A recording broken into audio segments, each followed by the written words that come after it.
Yo! Hey guys, welcome back to the channel, and over this weekend I have been sitting my ass down and playing some Call of Duty Modern Warfare. The open beta has just finished at the time of this recording, and I thought I'd give my thoughts on the beta over this weekend. So the way I'm going to break down this video is by going through the positives first and then going through the negatives. I have over 100 gigabytes of footage of this game, so I'll try to make it as dynamic as possible and relevant to what I'm talking about. So sit back, relax, and enjoy this commentary. Before we start, I'd like to invite you to please subscribe to the channel if you'd like to hear more talks about video games, Japan, or life. And if you like comedy and comedy sketches about Japan and stuff like that, then feel free to subscribe to Maydaysan in Japan, the main channel.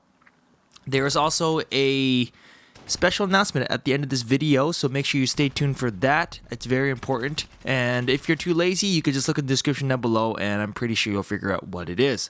So Call of Duty Modern Warfare is changing up a lot of things this year, especially with the gameplay and pretty much everything.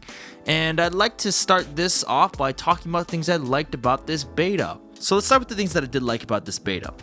So just like the alpha, the game hasn't changed much in terms of graphics or gameplay. In terms of the movement, the gunplay, everything feels great, the guns feel real, and the game is absolutely beautiful. We got to see some larger maps with different kinds of environments and lighting because, we weren't locked in a 2v2 cage match this time around. That being said, the graphics and frame rate actually surprisingly were stable the entire time with a solid 60 FPS on a base PlayStation 4, which is much more stable than Blackout in Black Ops 4. Next up is the guns and the gunsmith.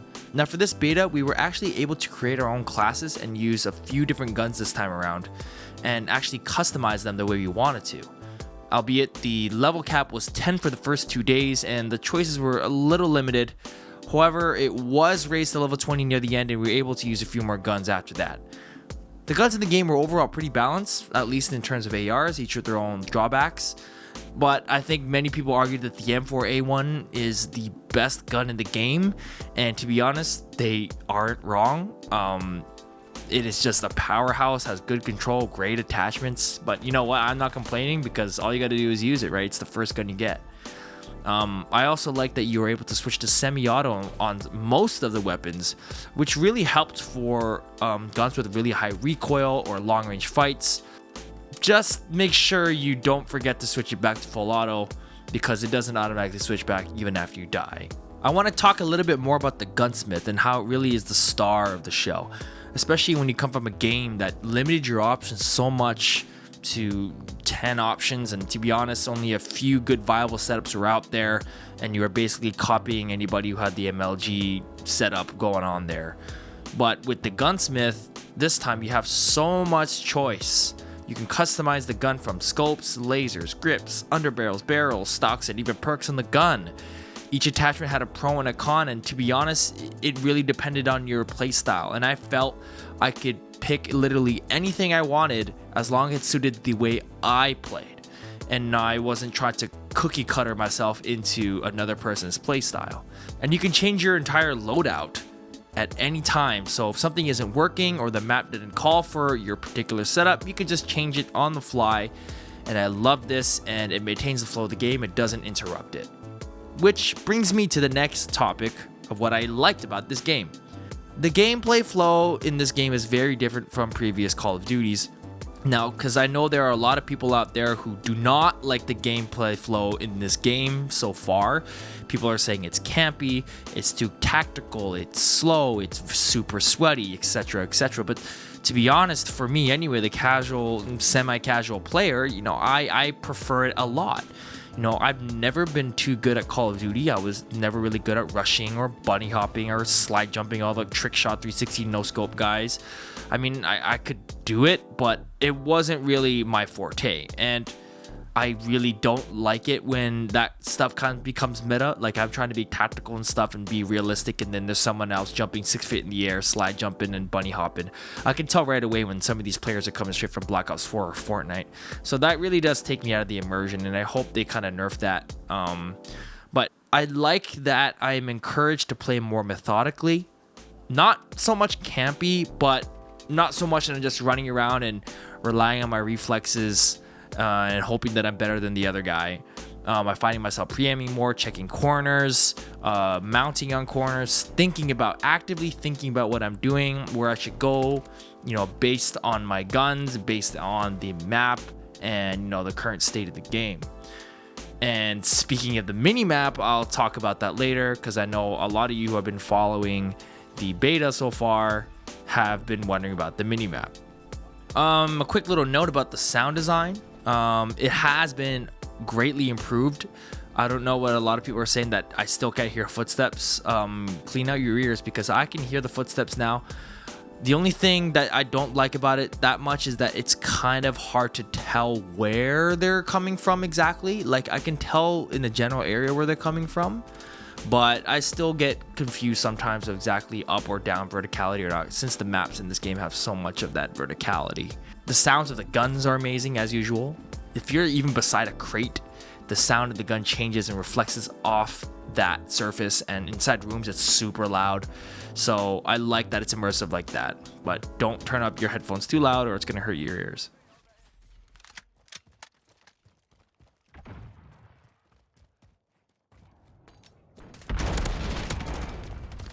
Changing mags. Allied cruise missile away.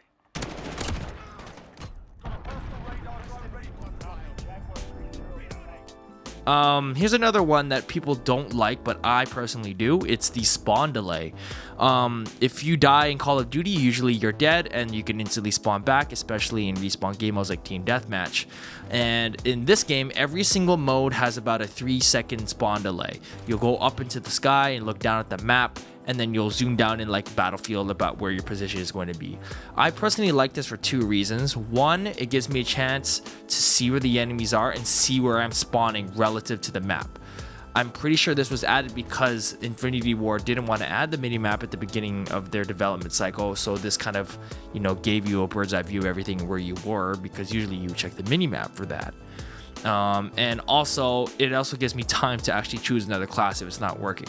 But even then, you still have some time after you spawn to choose your attachments in the gunsmith. So next up is night vision mode, and this is a special mode in the game where it's, playing with night vision. It's extremely dark without the goggles on, and you can really see that this time around it's not just some green filter, but an actual infrared technology being mimicked in these night vision goggles. The flow of gameplay is really different. It's not as intense as I thought it would be, but it is different. I found myself ditching my optics in favor of, hip firing, because if you aim down the sights, a laser would emit, giving away position, right? So you couldn't just pre-aim everywhere you wanted to look. I imagine this feature can be used for 200 IQ plays, trying to trick the guy, bamboozle him, but that ain't me right now. I need more time to play with it. Unfortunately, it was only available for 1 day, and I don't think I played it enough. It was a fun change of pace, and I hope to see more often. On the other side of that is realism mode, which is probably one of my favorite modes in this game so far. The rules of this is no HUDs, no kill indicators, no hit markers, and only one-shot headshots. So it's basically like hardcore, except you have a normal time to kill, so you actually have a fighting chance. You're not just dying as soon as you look at the sun. I found this most immersive and up my alley because it was a good mix of being tactical and being accurate with your weapons, because I tend to aim for the head on console, so aiming for those one-shot headshots are great for me and my style of play. And camos, when they're released for like headshot challenges, hopefully we'll have those going in. But overall, there's a lot to like about this game, and I guess all that's really left is, the bad stuff. So when I say bad, it means stuff that I didn't like in my personal opinion. Not stuff that was game breaking or anything, but just stuff that kind of annoyed me. With the exception of a few things. And there's some things you gotta get used to, and some things are gonna need tweaking for sure. And the first one, of course, is the lack of the mini-map, or the weird state that the mini-map is in right now. So at the beginning of the game, I was open to the idea of like no mini-map, that I could be more immersed in the game and use my surroundings to get by in the match. The mini-map was one of those things I never really looked at before, ever since I played Black Ops 4. And it wasn't until I played Black Ops 4 that I learned it was such a necessity to, be good at the game, aka, chasing red dots. However, the lack of the minimap is kind of what ruined the game a bit for me and made it boring for the first 2 days, but not for the reasons that you think. It's more about that nothing was really happening. I'm sure there are a lot of different factors going into play here. Everyone was new to the game, didn't know the maps and stuff like that, but I'm pretty sure the lack of minimap was a big factor into that. So basically nothing was happening. People were too afraid to move. Lots of camping and a whole lot of shooting down UAVs every second with your missile launcher as your secondary. And it really made the meta very boring because people were just using the personal UAVs. People were just using UAVs over and over and over and over. And if you didn't have the UAV, you're at a disadvantage, which I'll get into later. Eventually, Infinity Ward brought back the minimap, but like halfway brought it back. So without enemy fire, and people were actually moving around again. And that might have been the cause of that, as well as the addition of the Ghost perk, which was available to everyone when they raised the level cap to 20, which made the flow of gameplay much more better, and people were moving around and you're getting into more gunfights. So kind of going off that point with campiness and playing tactical is that the sprint out times in this game, just like in the alpha, are really slow, and it really discourages rushing and sprinting.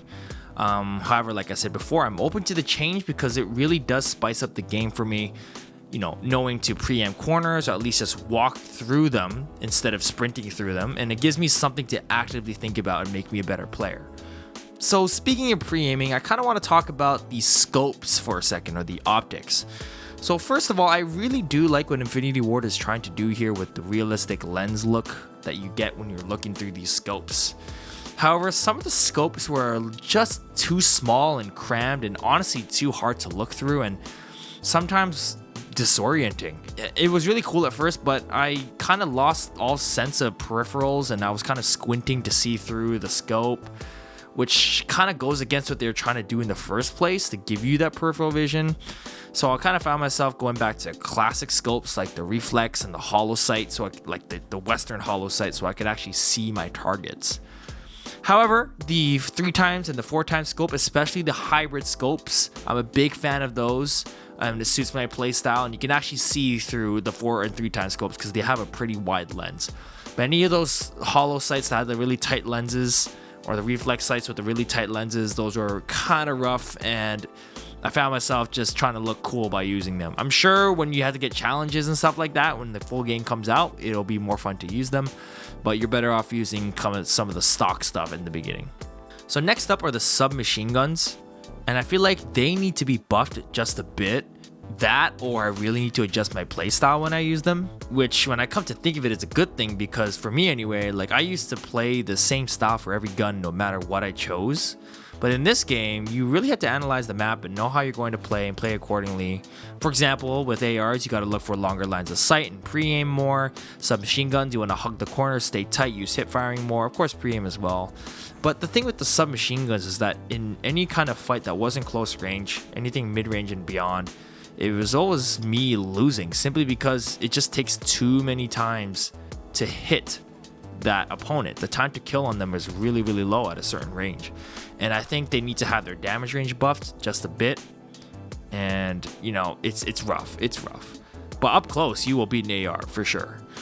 Shotguns, on the other hand, are fine the way they are, I think, to be honest. I hear some people complaining about shotguns not being good enough, but honestly, you just got to know how to play with them, and you got to avoid open areas, and just aim for the chest or in the head, and you'll get more kills than you know. You got to aim, though. Like a hip fire, you got to be really close. Snipers, I can't really comment on them because I don't use snipers. All I know is that there's no quick scoping, as far as I know, because the ADS time is really, really slow. And we do have tactical rifles as well, but the M14, which is the one we were allowed to use, which was like kind of like the I forgot what it's called, the FBL or something in the game. It's rough. It's high recoil, big kickback, muzzle flash, can't see anything, low damage. It's really unbearable to use before you get all the necessary attachments, and I think it needs a buff. It needs like a recoil buff or something. It's rough. So the next one is the Killstreaks in this game, and they're okay. They're better than Black Ops 4, but they're okay. I like that they're Killstreaks, first of all. and they're not score streaks, because then I actually get kill streaks for once in my life. I don't have to get like 6 kills to get a UAV, you know what I mean? Especially with hardline back in the game. So, you know, during the first 2 days, it was mostly personal UAV and UAV spam and just shooting those down, which got tedious and created the reliance for the UAV in order to have some sort of advantage, rather to not be at a disadvantage. You know, I feel like you're at a huge disadvantage if you don't have the UAV, and the enemy team is just gonna crap all over you because they know exactly where you are, right? And it sucks because this game is trying to sell the idea that you want to use your surroundings and, you know, use that useless compass that I barely look at. And, you know, just having the UAV in the game kind of defeats that purpose. So I'm hoping they find a healthy balance. At least for realism mode, they should just disable UAVs altogether, because it really just goes against the entire principle of that game mode, right? Because people will just start chasing red dots again, you know what I mean? Other than the UAVs, the other streaks like the Predator missile, the Chopper Gunner, and the Harrier strike, they were kind of underwhelming, to be honest. They weren't that great, and the Predator missile takes way too long to come in. Half the time the enemy is already inside, and I feel like it was just a waste of time, and I'm not going to get the kill anyway, especially on that cave map where everyone's just inside the cave. So I hope the other streaks are better and the UAVs are adjusted accordingly. Now, the last thing I can honestly think about that I don't like about this game and that needs to be fixed right away, and it's really, really bad and it's almost game breaking, is the ejected game modes and spawns. So these kind of go hand in hand, except for the fact that spawns actually bleed into TDM as well. So you can get spawn trapped so easily in domination that I found myself just locked in my spawn half the time, especially on the 10v10s. Or I was on the other side of it and not finding any action because my team was spawn camping and the enemy was pushed all the way to their lines. I'd just be looking down my 4x sight and staring down the road waiting. Even with the 10v10, it was bad because no one could even escape because there's just so many of us. I wish I could say it was only for the objective modes, but for some reason, and I hope they address this, and I think they already have, the spawns do not flip even if you're balls deep in the enemy spawn. And it results in, again, another spawn camp fest. And I found myself just sitting in the building, just on the map waiting, because they would never make it past the lines, and I had to go out and get myself killed to try and play the game. So I know this game is about holding power positions, and they need to have those spawns flip, because those power positions are way too powerful, and half the time those power positions are on high ground and no one in the spawn can do anything about it. Once they have the spawns flip more and have them fixed, it's going to be more dynamic and way more fun and way more balanced.